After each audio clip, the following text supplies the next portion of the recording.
Olha, na vida, a gente sabe, nós temos que lidar com tantas situações desafiadoras nas nossas vidas, né?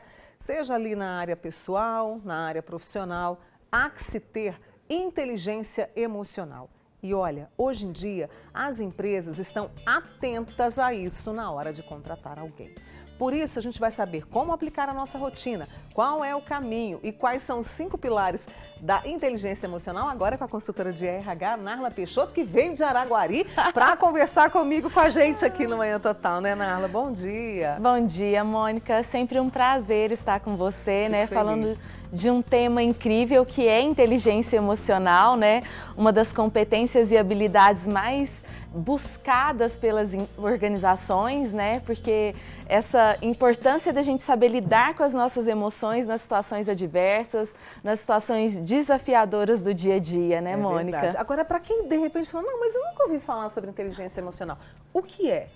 Inteligência emocional é a capacidade que a gente tem e que se desenvolve de entender as nossas emoções, reconhecê-las, reconhecer as emoções dos outros, das outras pessoas e criar ali que a gente fala situações saudáveis, né? Criar relações saudáveis no dia a dia, no trabalho, na vida pessoal, é você se desenvolver naquilo que se refere a como que eu entendo, o que eu estou sentindo, o que eu estou passando, como que eu lido melhor com essa situação. Então, assim, é uma habilidade que a gente vai desenvolvendo ao longo das experiências que a gente vai tendo na nossa vida. A Narla separou pra gente os 5 pilares, né, da inteligência emocional. E aí agora eu vou pedir que você me acompanhe, viu, Narla, para que a gente possa trazer para vocês, aí já está na tela o material que a Narla nos ajudou, né? E nós temos aqui os 5 pilares. A começar pelo autoconhecimento, e vem uma pergunta que eu quero te fazer, porque às vezes a gente é mais impulsivo do que pensa nas emoções. Isso tem a ver com autoconhecimento? Tem a ver com autoconhecimento. Mônica, quando a gente fala dos pilares da inteligência emocional, a primeira coisa que a gente precisa pensar é que as emoções e a razão, elas andam em equilíbrio, mas algumas pessoas tendem a tomar decisões mais baseadas nas emoções, e aí vem a impulsividade. E quando a gente fala desse pilar que é o autoconhecimento, as pessoas me perguntam, Narla, mas como que eu desenvolvo, né? Como que eu desenvolvo? Uma das coisas que a gente precisa entender, o autoconhecimento vem através de se questionar e perguntar quem sou eu, quais são meus pontos positivos, o que eu preciso desenvolver. Como que eu reajo a uma situação de pressão? Eu ajo com muita emoção, eu sou explosivo, eu tenho uma impulsividade, acabo tomando decisões erradas, ou eu travo, fico com medo demais e aí aquilo ali eu tenho pensamentos de que não dou conta, de fracasso. Então, para desenvolver a inteligência emocional, a primeira coisa que a gente precisa é a busca do autoconhecimento. E é um desafio diário. E isso, quando eu não tenho noção dessa impulsividade, de que eu reajo de uma forma ou muito, né, agressiva ou muito passiva, isso interfere diretamente em qualquer função.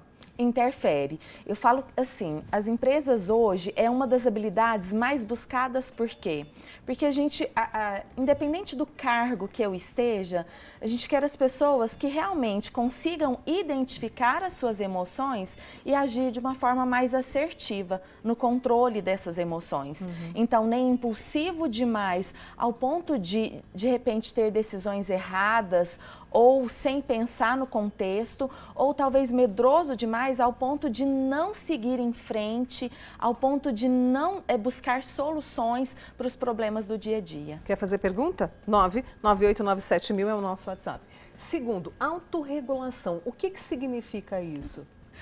Vamos pensar na regulação das emoções. Quando eu falo de regulação das emoções, a primeira coisa é identificar o que eu estou sentindo diante de uma situação, ou no trabalho, ou na vida pessoal, na vida familiar. A gente fala da importância das emoções. As emoções elas exercem um papel fundamental na nossa vida, de adaptação, de sociabilidade, né? E de motivação. Regular as minhas emoções é reconhecê-las, identificar e trazer dentro de uma situação complexa de uma forma que eu consigo controlar.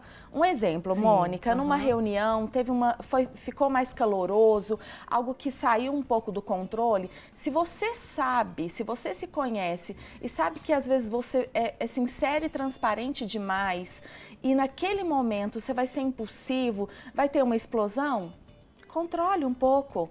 Pessoal, amanhã a gente conversa sobre isso. Vou pensar um pouco mais sobre o assunto.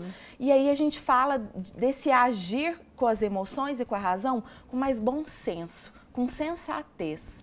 É como se a gente saísse um pouco, né, dessa situação que vem de conflito, de desarmonia, de embate, de impasse, olhasse e falar, não, peraí, agora é hora de respirar e parar. Sim. Sim, é isso, né? A gente fala muito, Mônica, as psicólogas sempre pedem para que a gente respire, né? Para que a gente entenda o contexto. A gente costuma falar que o travesseiro é o melhor conselheiro, né? Mas por quê? Porque a necessidade de assimilar aquela situação, entender o que está acontecendo para agir de uma forma mais inteligente emocionalmente, né? É entender todo aquele contexto que você está envolvido e falar, não, peraí, eu posso agir de que forma, quem que eu envolvo nesse problema, com quem que eu falo, como que eu posso sair desse contexto. Né? Nós temos mais 3 pilares aqui da inteligência emocional e eu vou perguntar para a Narda o seguinte, como que as empresas fazem, né, para justamente considerar isso num candidato? Você que está aí à procura de emprego precisa ficar atento, porque eu e ela voltamos já aqui no nosso Manhã Total e você pode participar dessa conversa pelo 99897.000. Estou esperando você na volta.